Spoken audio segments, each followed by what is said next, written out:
Hello बच्चों, तो कैसे हैं आप सब। आज हम लोग पढ़ने जा रहे हैं त्रिकोणमिति। ठीक है, त्रिकोणमिति आपके बुक का चैप्टर नंबर 8 है। कौन सा चैप्टर नंबर है? 8 है। लेकिन फिर भी हमने इसको सबसे पहले इसका शूट क्यों किया, इसको पहले रिकॉर्ड करना क्यों चाहा? क्योंकि पहली क्लास इसलिए हम त्रिकोणमिति की ले रहे हैं क्योंकि जो 8 चैप्टर त्रिकोणमिति है वो आपका सबसे इंपॉर्टेंट चैप्टर है। सबसे इंपॉर्टेंट चैप्टर और एग्जाम में सबसे ज़्यादा सवाल पूछे जाते हैं त्रिकोणमिति से ही। त्रिकोणमिति से लास्ट टाइम एग्जाम हुआ था, 100 ऑब्जेक्टिव में से तकरीबन 20 से 25 ऑब्जेक्टिव त्रिकोणमिति से रिलेटेड ही थे। इसका मतलब ये सिर्फ 20 से 25 नंबर आप ला सकते थे। जिसने खाली त्रिकोणमिति पढ़ा होगा वो भी चाहे अगर तो 20 से 25 नंबर ला सकता है। इसके अलावा सब्जेक्टिव में भी थे और ऑब्जेक्टिव में भी था। क्वेश्चन थे, 2 नंबर वाले क्वेश्चन में भी थे और 5 नंबर वाले क्वेश्चन में भी थे इससे रिलेटेड क्वेश्चन। तो चलिए शुरू करते हैं।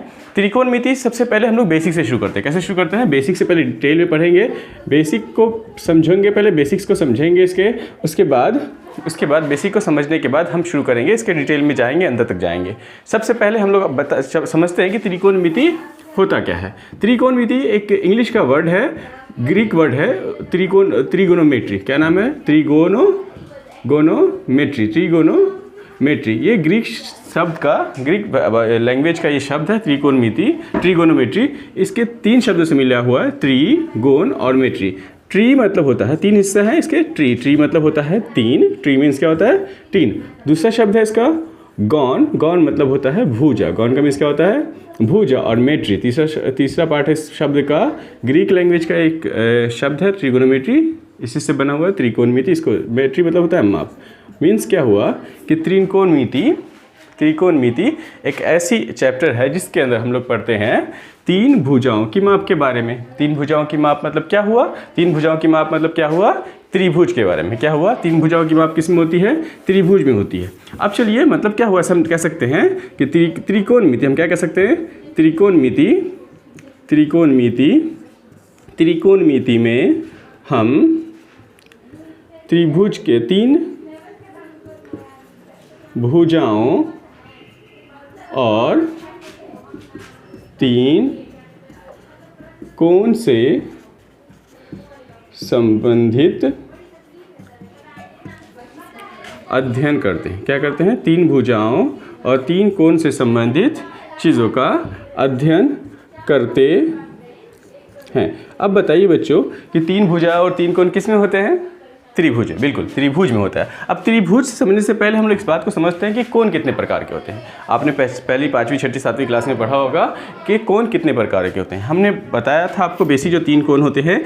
जो कोण से पहले एक चीज़ समझते हैं, इस सिंबल का नाम क्या है? इस सिंबल को क्या बोलते हैं? पता है आपको?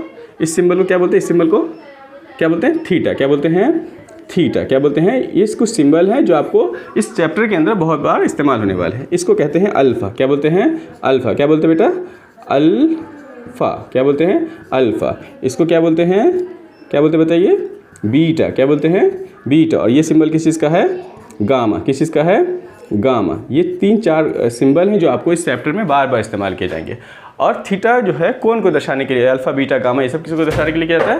कोण को दर्शाने के लिए किया जाता है।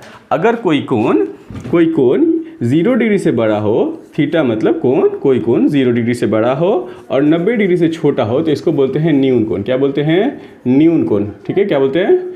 न्यून कोण। अगर कोई कोण मतलब थीटा अगर 0 डिग्री से बड़ा है और 90 डिग्री से छोटा है तो इसको क्या बोलते हैं? न्यून कोण बोलते हैं। अगर कोई कोण 90 डिग्री के बराबर का हो तो इसको कहते हैं समकोण। क्या कहते हैं? समकोण। अगर किसी त्रिभुज का कोई एक कोण 90 डिग्री का हो तो उसको क्या बोलते हैं?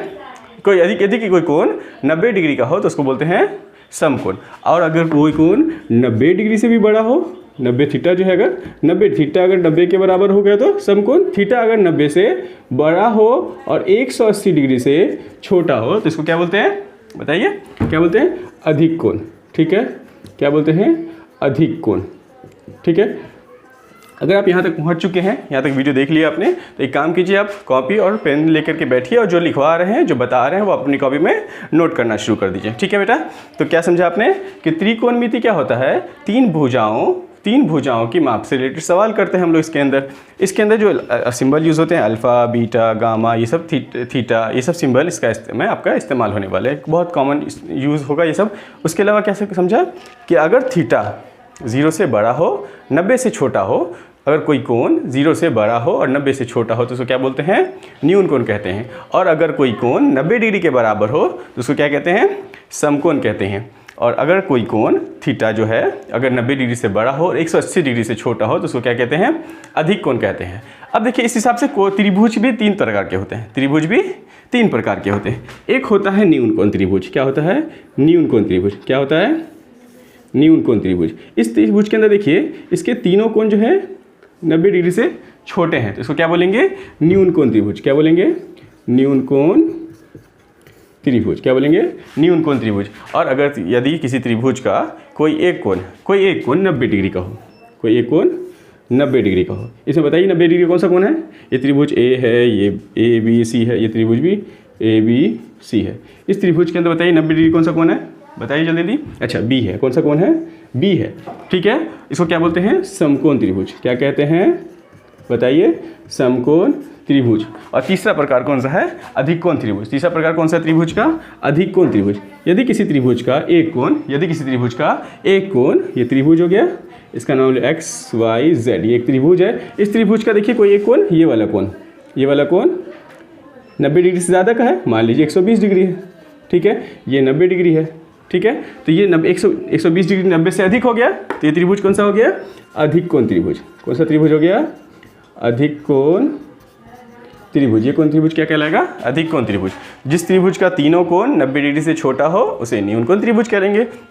जिस त्रिभुज का कोई एक कोण 90 डिग्री हो, जिस त्रिभुज का कोई एक कोण 90 डिग्री का होगा उसको समकोण त्रिभुज कहेंगे। जिस त्रिभुज का कोई एक कोण 90 से बड़ा होगा या कहेंगे अधिक कोण होगा तो उसको बोलेंगे अधिक कोण त्रिभुज।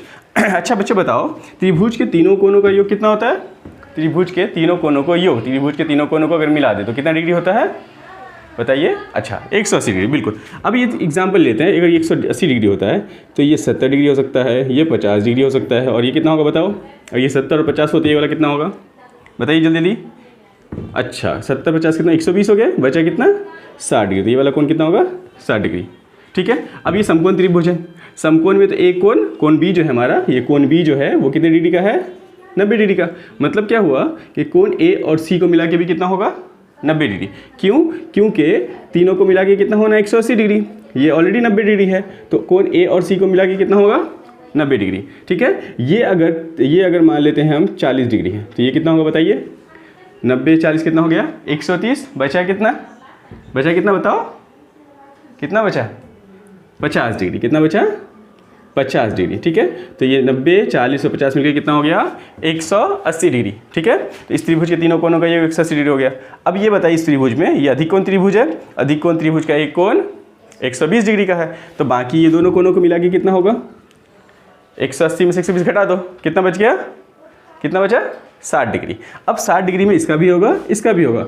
अब मान लीजिए अगर ये है 20 डिग्री, ठीक है, तो 120 और 20 कितना हो गया, 140। बचा कितना, ये वाला होगा 40 डिग्री। ठीक है बच्चों, याद रहेगा, जिस त्रिभुज का तीनों कोण 90 डिग्री से छोटा हो उसे न्यून कोण त्रिभुज कहते हैं। जिस त्रिभुज का कोई एक कोण 90 डिग्री का हो उसको समकोण त्रिभुज कहते हैं। जिस त्रिभुज का कोई एक कोण 90 डिग्री से ज़्यादा होगा उसको बोलेंगे अधिक कोण त्रिभुज। बच्चों हम बेसिक से चल रहे हैं, थोड़ा बेसिक शुरू में क्लियर कर लेंगे ताकि आपको आगे समझने में आसानी होगी। ठीक है, अच्छी से कोई हमें कहीं दूर जाना है तो हम सबसे पहले क्या करते हैं, अपनी गाड़ी को चेक कर लेते हैं, गाड़ी में पेट्रोल है कि नहीं है, गाड़ी फिट है कि नहीं। अगर फिट है तो फिर चलाते हैं तो दूर तक जाती है। ऐसे खटाले उठा के निकाल लेंगे तो पता नहीं आधे में जा करके कब अटक जाएंगे, कोई भरोसा नहीं है। ठीक है, इसलिए तो हम अपनी गाड़ी को पहले अच्छी कर ले रहे हैं, उसके बाद आगे बढ़ेंगे। ठीक है बेटा, तो हम इस त्रिभुज, इस चैप्टर के अंदर त्रिकोणमिति जो चैप्टर है, इस चैप्टर के अंदर जो पढ़ेंगे वो समकोण त्रिभुज के बारे में पढ़ेंगे। किस त्रिभुज के बारे में पढ़ेंगे, समकोण त्रिभुज के बारे में। ठीक है, चलिए बच्चा इसको नोट कर लीजिए, फिर आगे हम बढ़ते हैं।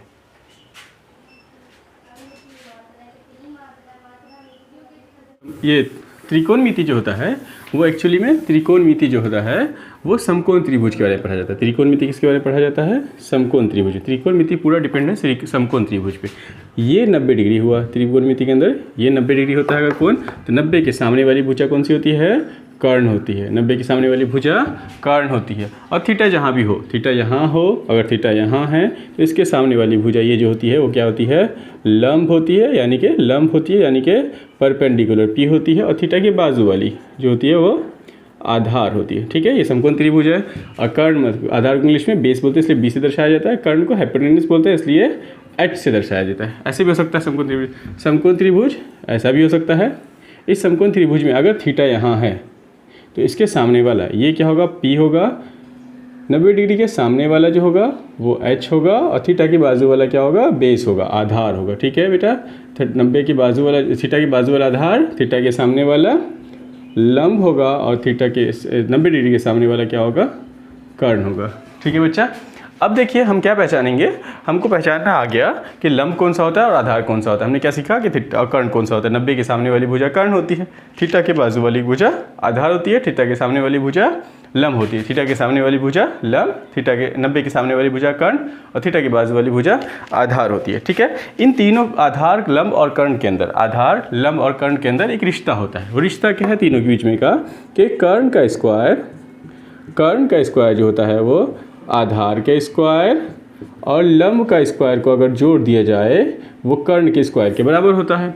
अब स्क्वायर को इधर से इधर ले जाएंगे तो कर्ण बराबर क्या हो जाएगा, कर्ण बराबर क्या होगा बताओ, आधार रूट, ये स्क्वायर दूसरी तरफ जाता है तो क्या बन जाता है, रूट बन जाता है। तो क्या हो जाएगा, रूट अंडर आधार का स्क्वायर प्लस लंब का स्क्वायर। तो इसको हम ऐसे लिख सकते हैं, कर्ण को एच से दर्शाया जाता है, आधार को बी से दर्शाया जाता है और लंब को पी से दर्शाया जाता है। तो ऐसा कह सकते हैं कि एच इक्वल टू होता है root under B square plus P square.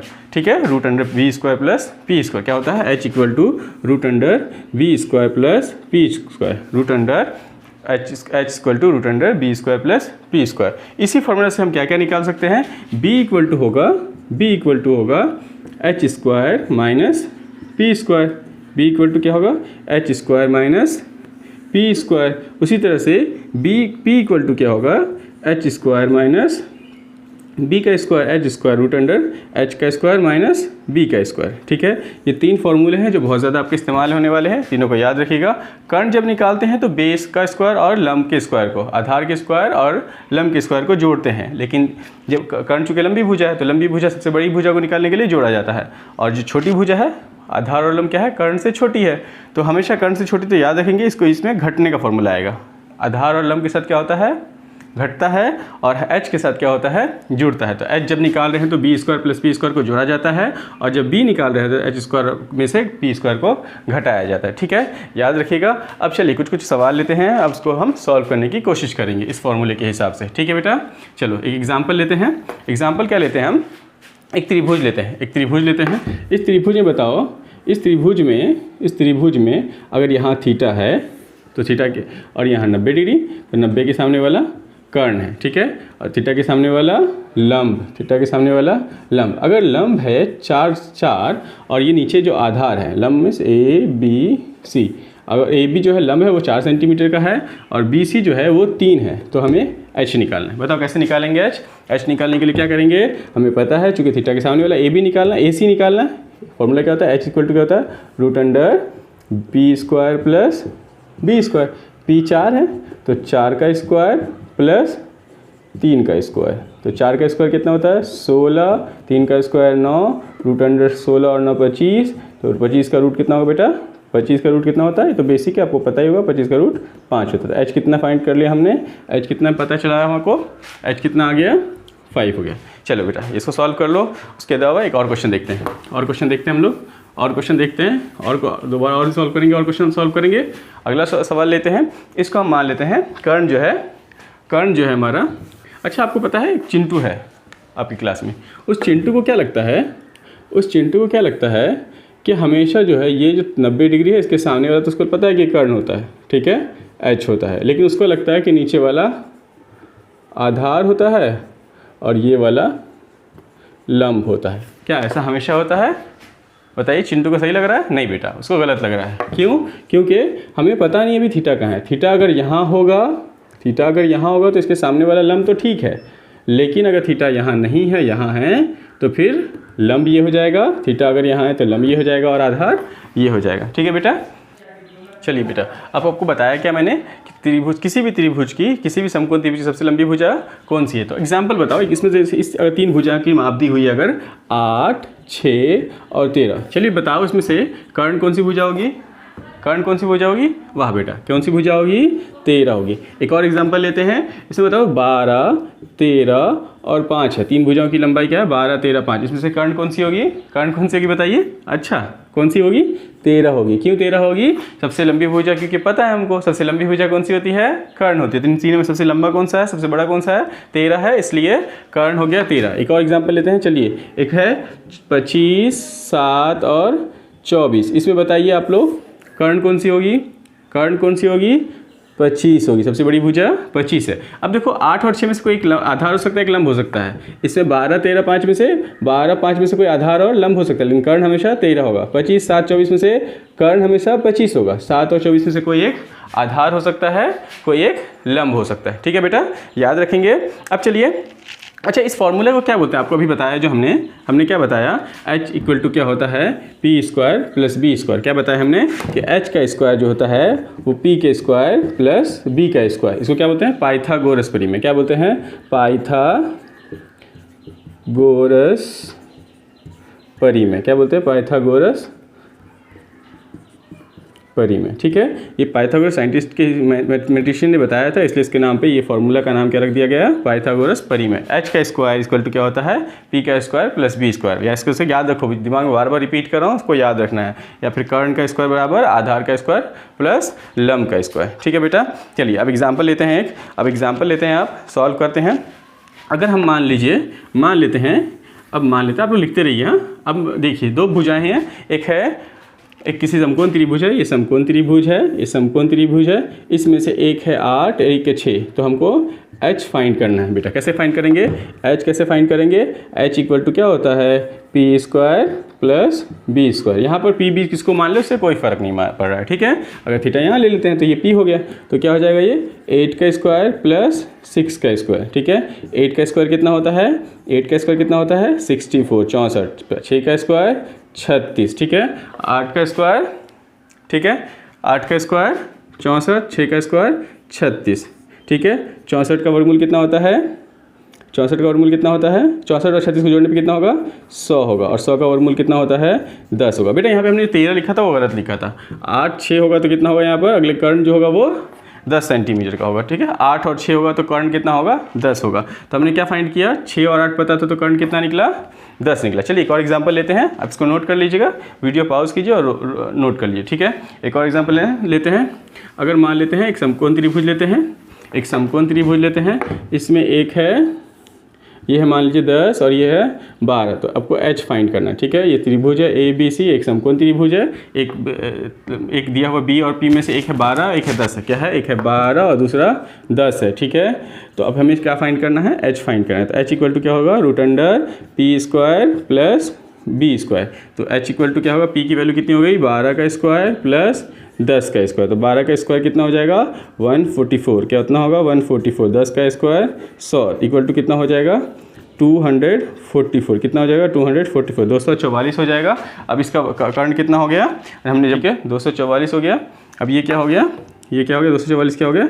h की वैल्यू हो गई। ठीक है बेटा, 2 हमने निकालना सीखा। वैसे आप और भी सवाल आपको हम होमवर्क में देंगे लास्ट में, वीडियो के एंड में। आप वो खुद से निकाल करके ट्राई कीजिएगा। ठीक है, चलिए बेटा एक और एग्जांपल ले लेते हैं। अगर आधार लंब में से एक 2 है, एक क्या है? 2 है। ठीक है बेटा, और एक 1 है। ठीक है, एक 2 है और एक 1 है। तो हमें h फाइंड करना है। क्या फाइंड करना है? h फाइंड करना है। ठीक है, तो ये हो गया, h हमको निकालना है। ये 2 है, ये 1 है। तो h कैसे निकालेंगे हम? √ p का स्क्वायर प्लस b का स्क्वायर। तो p की वैल्यू कितनी हो गई? 2 का स्क्वायर, b की वैल्यू हो गई 1 का स्क्वायर। 2 का स्क्वायर 4 और 1 का स्क्वायर तो 1 ही होगा। तो √5 का वर्गमूल तो नहीं निकलेगा, है ना? क्या हो जाएगा? √5 हो गया। अच्छा बचाओ बेटा, आपको पता है एक चीज़ चेक करना है। चलिए एक चीज़ चेक करना है, इसको नोट कर लीजिए। एक चीज़ आपको देखना है, आपसे पूछना है, हमको एक चीज़ पूछना है। बताइए √2 का स्क्वायर कितना होता है? √2 का स्क्वायर कितना होता है? बताएंगे? √2 का स्क्वायर कितना होता है? बिल्कुल, स्क्वायर से रूट खत्म होता है। √2 का स्क्वायर √4 होगा। √4 मतलब उसका √2 हो जाता है। ठीक है, दूसरा एग्जांपल लेते हैं। √3 का वर्ग स्क्वायर कितना होगा बेटा? √3 का वर्ग 3 होगा। उसी तरह से √5 का वर्ग कितना होगा? √5 का स्क्वायर कितना होगा? 5 होगा। ठीक है, अब एग्जांपल लेते हैं। अब बताओ 2√2 है तो कितना हो जाएगा? 2√2 का स्क्वायर है तो कितना हो जाएगा। अब ये स्क्वायर इसका भी होता है, स्क्वायर इसके लिए भी होता है, तो 2 का स्क्वायर कितना हो गया 4 और √2 का स्क्वायर तुमने पता है 2, तो 4 दूनी तो क्या हो जाएगा 4, 2 दूनी 4, 4 2 का स्क्वायर 4 और √2 का स्क्वायर 2 होता है। ठीक है, तो कितना हो जाएगा ये 8। ठीक है, एक और एग्जांपल लेते हैं। अब लिखा हो 3√5 लिखा है का स्क्वायर कितना हो जाएगा। 3 का स्क्वायर कितना होता है 9, √5 का स्क्वायर 5, तो 9 पंचे 45 होगा। ठीक है बेटा, ठीक है ना, 3 3 9 और 9 पंचे 45। ठीक है, आप याद रखिएगा। अब एक बात बताओ, अब बताओ आप, ये तो रूट का स्क्वायर हो गया। ठीक है, इसका उल्टा देखते हैं अब। ठीक है, अब बताओ छठा, √8 बराबर कितना होगा। √8 बराबर कितना होगा बताइए। √8 बराबर, तो हम क्या करते हैं बेटा, जब रूट निकालना है तो हम क्या करते हैं 8 का गुणनखंड कर लेते हैं। स्क्वायर निकालना तो आसान कर दिया हमने, उसको 2 बार मल्टीप्लाई किया। √8 के लिए कैसे निकालेंगे, 8 का गुणनखंड करेंगे, 2 से लगेगा 4 आएगा, 2 से काटेंगे 2 आएगा, 2 से काटेंगे 1 आएगा, तो 8 बराबर क्या हो गया, √8 बराबर क्या होगा, √2 इंटू 2 जोड़ा से बाहर निकाल दो, 2 का जोड़ा बन गया 2√2। ठीक है बेटा, एक और एग्जांपल लेते हैं। √18 बताओ कितना आएगा, √18 कितना आएगा, तो क्या करेंगे हम 18 का स्क्वायर रूट निकालने के लिए क्या करेंगे, 18 को काटेंगे, 2 से काटेंगे 9 आएगा, 3 से कटेगा 9, 3 तिया 9, 3 एका 3, तो √18 इक्वल टू क्या होगा, √2 इंटू 3 3 का जोड़ा बन गया, √2 रह गया तो 3√2। ठीक है बेटा, एक और एग्जांपल लेते हैं, क्वेश्चन नंबर 8। ठीक है, इसको प्रैक्टिस कीजिएगा, इसके भी रिलेटेड हम सवाल आपको होमवर्क में लास्ट में डिस्क्रिप्शन में डाल देंगे, आप लोग खुद से करके दीजिए। अब बताओ √68 बराबर क्या होगा, √68 बराबर कितना होगा। अब क्या करेंगे हम 68 का गुणनखंड करेंगे, 68 का गुणनखंड करेंगे। 68 कितने से कटेगा, 2 से कटेगा, तो 2 तिया 6 और 2 चौके 8 नहीं। ठीक है, फिर 2 से काटेंगे तो 2 दूनी 2 एका 2, 2 सत्ते 14, तो 17 एका 17। ठीक है बेटा, तो 68 को क्या लिख सकते हैं, 2 इंटू 17 है ना, तो 2 का जोड़ा बन गया, तो क्या हो जाएगा 2√17। ठीक है बेटा, इसको नोट कर लो, कहीं समझ में नहीं आया हो तो पूछें, हम दोबारा समझा देंगे आपको। नहीं समझ में आया तो दोबारा देख लीजिए, इस वीडियो को पॉज कीजिए, बैक कीजिए, फिर दोबारा देखिए, समझिए, उसको नोट कीजिए, फिर आगे बढ़ते हैं हम लोग। अब क्या करेंगे, एक एग्जांपल लेते हैं। हमने क्या सीखा कि h स्क्वायर इक्वल टू क्या होता है, h स्क्वायर क्या होता है, h स्क्वायर इक्वल टू क्या होता है, p square plus b square, या h इक्वल टू क्या होता है, √p square plus b square का रूट। ठीक है, इसी पर कुछ क्वेश्चन लेते हैं, उसको फिर सॉल्व करते हैं। ठीक है बेटा, क्वेश्चन नंबर 3। ठीक है, हमारा क्वेश्चन नंबर 3 क्या है, अगर मान लीजिए एक समकोण त्रिभुज है, ये क्या है, समकोण त्रिभुज है। समकोण त्रिभुज में ये हमारा 8 है और ये 15 है, तो हमारा h कितना होगा ये निकालना है। ठीक है, h कितना होगा ये निकालना है। अगर थीटा ये है तो ये क्या होगा, थीटा ये है तो ये क्या हो गया, ये क्या होगा हमारा p। ठीक है ना, और ये हो गया b। ठीक है, h फाइंड करना है हमको, तो h इक्वल टू क्या होता है, √p का स्क्वायर प्लस b का स्क्वायर, तो p कितना है, थीटा यहाँ तो p ये हो गया, 8 का स्क्वायर प्लस 15 का स्क्वायर, 8 का स्क्वायर कितना होता है 64, 15 का स्क्वायर 225। ठीक है बेटा, दोनों को जोड़ेंगे तो कितना होगा 289 है ना बेटा, 289 होगा ना।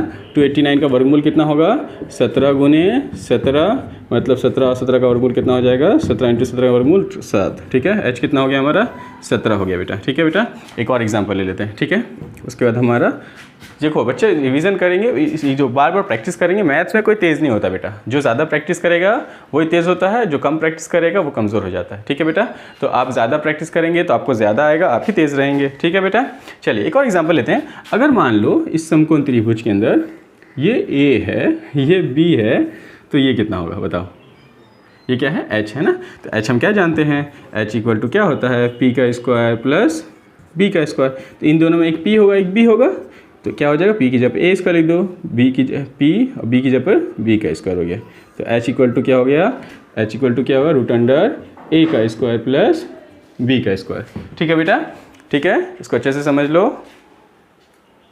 चलिए बेटा, इसको नोट कर लीजिएगा आप लोग। अब चलिए, हमने ये तो सीख लिया, अब हमने h फाइंड करना सीखा। ठीक है, अब अगर मान लीजिए h नहीं दिया, h दिया हुआ है और कोई दूसरी भुजा निकालना है, तो हम कैसे निकालेंगे। हमने h का तो फॉर्मूला देख लिया। अब p और b का फॉर्मूला क्या होता है, p का फॉर्मूला क्या होता है, h square minus H square minus B square, और बी का फॉर्मूला क्या होता है, H square minus P square. किसी भी समकोण त्रिभुज की सबसे बड़ी भुजा कौन सी होती है, कर्ण होती है। तो कर्ण में हम जोड़ते हैं, बाकी दोनों जो छोटी भुजा है आधार और लंब, इन दोनों के लिए क्या करते हैं, हम घटाते हैं। क्या करते हैं, घटाते हैं इन दोनों के फॉर्मूला। अब एग्जाम्पल लेते हैं, मान लीजिए ये एक समकोण त्रिभुज है, ठीक है बेटा, ये एक समकोण त्रिभुज है, इसमें ये दिया हुआ है हमारा, ये क्या है, एच है ना, एच है हमारा 5 और ये बेस है हमारा 4 है। तो हमें पी पूछा है कितना होगा, तो पी कैसे निकालेंगे हम लोग, पी कैसे निकालेंगे, पी इक्वल टू क्या होता है, root under H square minus base square. H कितना हमारा 5 का स्क्वायर माइनस 4 का स्क्वायर, तो 5 का स्क्वायर कितना होता है 25, 4 का स्क्वायर 16, रूट अंडर 25 में 16 गया तो 9 आता है, और 9 का वर्गमूल 3 होता है। ठीक है बेटा, निकाल लिया हमने, पी निकाल लिया। अब क्या करेंगे, एक और एग्जांपल लेंगे, क्वेश्चन नंबर 6। इसके अंदर हम क्या करेंगे, एक और एग्जांपल लेते हैं। इसमें मान लेते हैं हम एच है हमारा, एच है हमारा, एच है हमारा, एच है हमारा 17, एच है हमारा 17 और पी है हमारा, पी है हमारा 15, और हमें क्या निकालना है, बी निकालना है। हमें क्या निकालना है, बी निकालना है। तो हम क्या करेंगे, बी निकालने का फॉर्मूला हमने क्या बताया आपको, बी इक्वल टू क्या होता है, root under H square, root under H square minus P square. वाह, आपको पता हो गया, याद भी हो गया। एच स्क्वायर कितना है 17 का स्क्वायर, एच कितना है 17, यहाँ 90 डिग्री है ना, 90 डिग्री के सामने वाला एच, और थीटा मान लीजिए यहाँ है, थीटा के सामने वाला पी हो गया, थीटा के बाजू वाला बी हो गया, आधार हो गया, थीटा के सामने वाला लंब हो गया। आपको तो ये पता ही है, थीटा के सामने वाला लंब होता है, थीटा के बाजू वाला आधार होता है। 17 का स्क्वायर, पी कितना है हमारा 15 का स्क्वायर, 17 का स्क्वायर कितना होता है आपको याद होना चाहिए, कितना है, ये सब 20-25 तक आपको स्क्वायर रूट पता होना चाहिए। ठीक है, 17 का रूट कितना होता है 289, कितना होता है 289, और 15 का कितना होता है, 15 का कितना होता है 225, कितना होता है 225, 289। अब इसमें से इसको घटाएंगे तो कितना आएगा 64 आएगा, कितना आएगा 64, और 64 का वर्गमूल कितना होता है, 64 का वर्गमूल कितना होता है 8 होता है। तो बी कितना निकल गया हमारा 8। ठीक है बेटा, इसको नोट कर लें, फिर आगे बढ़ते हैं हम लोग। ठीक है,